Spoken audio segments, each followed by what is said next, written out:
आप भी नेफ्टी का एनटीएस टेस्ट देने जा रहे हैं तो प्लीज 1 मिनट के लिए रुक जाइए। अक्सर स्टूडेंट्स पूरी तैयारी करने के बावजूद टेस्ट सेंटर में ऐसी छोटी छोटी गलतियां कर देते हैं जिनकी वजह से उनका पेपर रिजेक्ट हो जाता है, जैसे कि OMR शीट गलत फिल करना या जरूरी डॉक्यूमेंट्स को ही गलत भूल जाना। इसी परेशानी से बचने के लिए आज की इस वीडियो में मैं आपको बताऊंगी कि एनटीएस टेस्ट डे की 5 ऐसी जरूरी इंस्ट्रक्शंस जो आपका पेपर 100% सेफ और सक्सेसफुल बना देंगी। अगर आप पहली बार एनटीएस का टेस्ट देने जा रहे हैं तो ये वीडियो एंड तक लाजमी देखिएगा।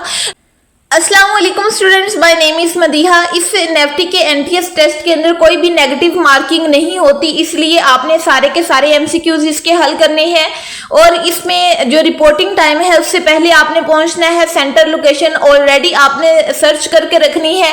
सबसे पहले हम देखते हैं कि इसके अंदर जो इसेंशियल चेकलिस्ट है, क्या चीजें आपने अपने साथ लेके जानी है डॉक्यूमेंट्स के हवाले से, यानी कि पेपर में जब आपने देने जाना है, पेपर को देने जाना है तो उससे पहले क्या चीजें जरूरी हैं। सबसे पहले आपके पास आपकी प्रिंटेड रोल नंबर स्लिप होनी चाहिए। जो आपने स्लिप अपनी डाउनलोड की है उसका प्रिंट निकलवा के आपने अपने साथ लेके जाना है, वो प्रिंट होगा। और साथ में आपके पास अपना CNIC या फिर बेफाम, इन दोनों में से कोई एक चीज होगी।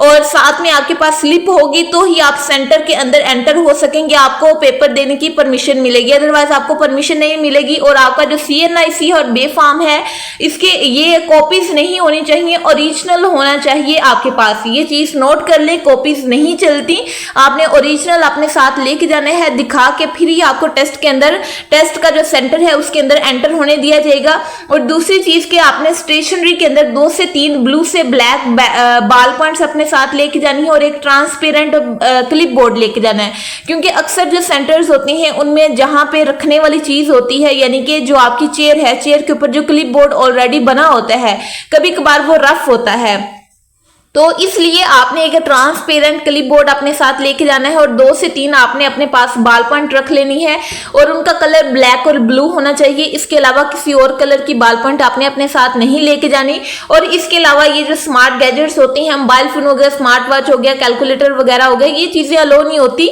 तो इसका आप लोगों ने ध्यान खुद रखना होता है, इसलिए ये अपने साथ ना लेके जाएगा। दूसरी चीज की जो आपका रिपोर्टिंग टाइम है, वहां पे आपका जो रिपोर्टिंग टाइम है उससे पहले आपने पहुंचना है। 30 मिनट हो गया, 40 मिनट हो गया, आपने पहले पहुंचना है। और इसका फायदा बहुत ज्यादा होगा। और वो फायदा क्या होगा कि आपके अंदर कॉन्फिडेंस आ जाएगा, आप टेस्ट से पहले पहुंच जाएंगे, आप अपनी वेरिफिकेशन स्मूथली करवा लेंगे। वेरिफिकेशन का मतलब है कि आपने डॉक्यूमेंट्स वगैरह कहाँ दिखाने हैं, आपकी सीट कहाँ पे है, आपने किस साइड को जाना है, आपने सेंटर पहली दफा देखा है तो आपको वो सारा चेक करने में थोड़ा सा टाइम तो लगता है। इसलिए अगर आप पहले चले जाएंगे तो आप ये सारा कुछ देख लेंगे और आपके अंदर कॉन्फिडेंस आ जाएगा और आप पैनिक नहीं होंगे।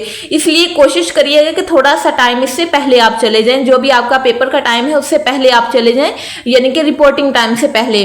और इसके अलावा जो सेंटर की लोकेशन है वो आपने ऑलरेडी चेक करके रखनी है, यानी कि आपने कहां पे जाना है टेस्ट देने के लिए, सेंटर की लोकेशन क्या है, पहले ही आप उसको गूगल मैप की मदद से देख ले। अगर आप इस मैप की मदद से नहीं देखना चाहते, आप किसी से पूछना चाहते हैं तो पूछ के जो एग्जैक्ट लोकेशन है, कहां से किस साइड को मुड़ना है, कहां पे जाके सेंटर है, तो वो आप पहले ही डिसाइड करके रखें, क्योंकि जो लास्ट टाइम होता है वहां पे स्टूडेंट पैनिक हो जाते हैं। तो इस तरीके से बचने के लिए, पैनिक होने से बचने के लिए आपको सेंटर की लोकेशन ऑलरेडी पता होनी चाहिए। इसके अलावा जो पेपर अटेम्प्ट है वो आपने 100% करना है। ये बहुत ही इंपॉर्टेंट चीज है कि जो एनटीएस का टेस्ट होता है इसमें कोई भी नेगेटिव मार्किंग नहीं होती।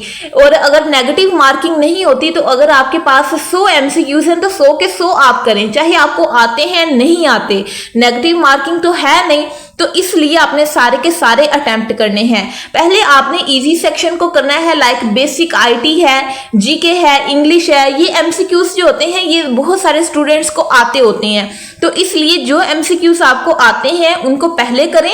और उससे क्या होगा कि आपके मार्क्स सिक्योर हो जाएंगे, आपको पता चल जाएगा कि मेरे इतने MCQs ठीक हो गए हैं। जब आपको ये पता चल जाएगा कि मैंने 50-60 MCQs ठीक कर लिए हैं, इसके बाद आपका कॉन्फिडेंस बहुत ज्यादा आ जाएगा आपके अंदर। और आप इस कॉन्फिडेंस की वजह से जो आगे मुश्किल MCQs होंगे, लाइक एनालिटिकल के MCQs होते हैं, तो वो आप इजीली हल कर लेंगे और आपके माइंड के अंदर कोई ये भी डर नहीं होगा कि पता नहीं एमसीक्यूज गलत हो गया, आगे कितने को गलत होने हैं। तो पहले एमसीक्यूज आप इजी वाले कर लें तो आपके लिए आसानी होगी। फिर जो डिफिकल्ट क्वेश्चन होगा, जो आपका 1 से 1.5 मिनट ले रहा होगा, आपने उसको वहीं पे छोड़ देना है, उसके ऊपर अपना टाइम वेस्ट नहीं करना है। पहले इजी वाले एमसीक्यूज सारे कर लेने हैं और उसके बाद जो एनालिटिकल के क्वेश्चन होते हैं उनके लिए आपने छोटी सी डायग्राम बना लें, टेबल बना लें, रफ शीट बना लें पेपर के ऊपर, या फिर जो आपको रफ पेपर मिलेगा उसके ऊपर बना के तो आपने उन क्वेश्चंस को हल करना है। तो आप इजीली 1 से 2 मिनट के अंदर जो एनालिटिकल रीजनिंग एमसीक्यूज होते हैं उनको भी हल कर पाएंगे। आई होप सो कि ये जो इंस्ट्रक्शन है आपके लिए इंपॉर्टेंट रही होगी। और अब ओएमआर शीट के हवाले से बहुत ही इंपॉर्टेंट, जिसको आप कहते हैं ना कि इस टेस्ट की सबसे इंपॉर्टेंट इंस्ट्रक्शन अब वो आ गई है। उसके अंदर है क्रिटिकल इन्फो। सबसे पहले आपको आपके पेपर का कोड मिलेगा, यानी कि जो आपको क्वेश्चन पेपर मिलेगा उसके ऊपर कोड लिखा होगा और आपको अपना रोल नंबर पहले से पता होना चाहिए, यानी जो आपकी स्लिप के ऊपर लिखा हुआ है। तो वो दोनों चीजें आपने लिखनी है। दोनों चीजों को आपने बहुत ज्यादा अटेंशन, एक्सट्रीम अटेंशन के साथ फिल करना है, क्योंकि छोटी सी गलती होगी तो आपका पेपर कैंसिल हो सकता है। इसलिए जो क्रिटिकल इंफॉर्मेशन है, लाइक पेपर कोड है, roll number, slip roll number है, उसको आपने अच्छे से फिल करना है और बहुत ज्यादा अटेंशन के साथ फिल करना है। दूसरी चीज के जो आपके बबल्स हैं आपने उनको अच्छे से फिल करना है। लाइक ये आपका बबल है और ये जो बबल है ना आपने पूरे का पूरा फिल करना है। ये यहाँ से इंक बाहर नहीं जानी चाहिए, ये हाफ फिल नहीं होना चाहिए, ऐसे ऐसे फिल नहीं होना चाहिए, ये कंप्लीट फिल्ड होना चाहिए। और जस्ट टिक भी आपने नहीं लगाना, हाफ फिल भी नहीं करना, आपने इसको कंप्लीट फिल करना है। इसके गोल दायरे से बाहर इंक नहीं जानी चाहिए और आपने कोशिश करनी है कि आप बॉल पॉइंट का इस्तेमाल करें, क्योंकि जब आप किसी और इंक वाले पेन का इस्तेमाल करेंगे तो वो इंक फैल के बाहर आने का खतरा होता है। तो आपका जो पेपर है, चूंकि ये मशीन के जरिए चेक होता है और मशीन उस एमसीक्यूज को रिजेक्ट कर देती है जिसकी इंक बाहर आई होती है, या फिर उसके ऊपर ओवर राइटिंग की होती है, या फिर आपने उसके ऊपर कटिंग की होती है, या फिर आपने उसके ऊपर कोई व्हाइटनर या फ्लूइड यूज किया होता है। तो मशीन उस एमसीक्यूज को रिजेक्ट कर देती है, चाहे वो आपका ठीक भी है तो वो रॉन्ग कंसीडर हो जाता है, मशीन उसको चेक ही नहीं करती। तो इसलिए कोशिश करनी है कि इन चीजों से आपने बचना है। और इसके अलावा जो सबसे इंपॉर्टेंट चीज है वो ये है कि आपने एक बबल के, एक ही क्वेश्चन के आगे 2 बबल फिल नहीं करने।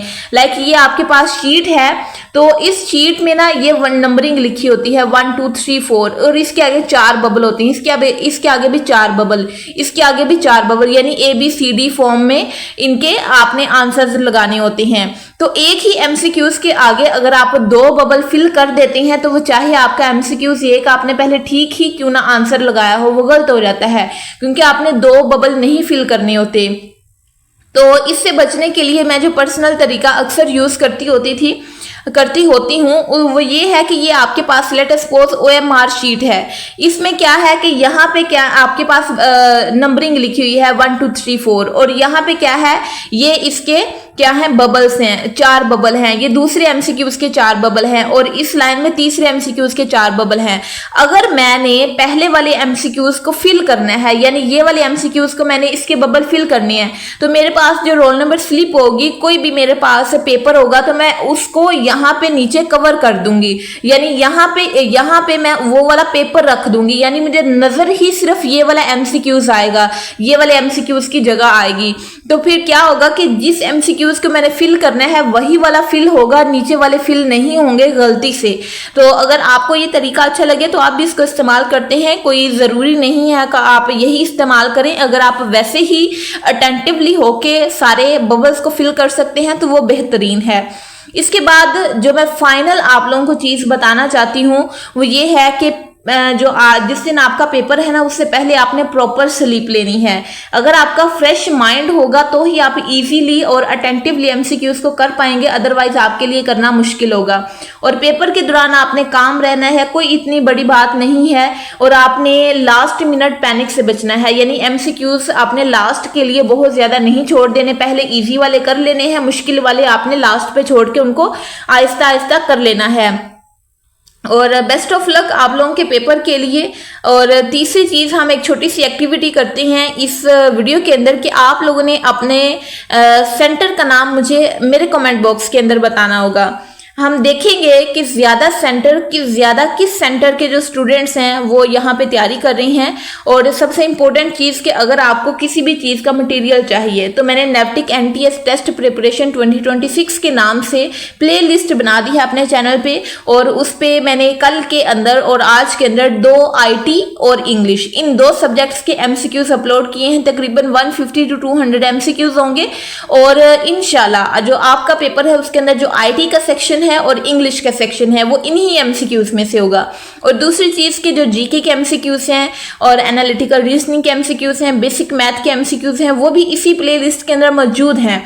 तो आप लोगों ने अगर तैयारी अच्छे से करनी है तो आप उस प्ले लिस्ट को विजिट कर सकते हैं। आई होप सो कि ये वीडियो आपके लिए बहुत ही इंफॉर्मेटिव रही होगी। वीडियो अच्छी लगी है तो वीडियो को लाइक और शेयर करें और चैनल को सब्सक्राइब करना ना भूलिएगा। मिलते हैं नेक्स्ट वीडियो के अंदर, तब तक के लिए अपना ख्याल रखिएगा। अल्लाह हाफिज।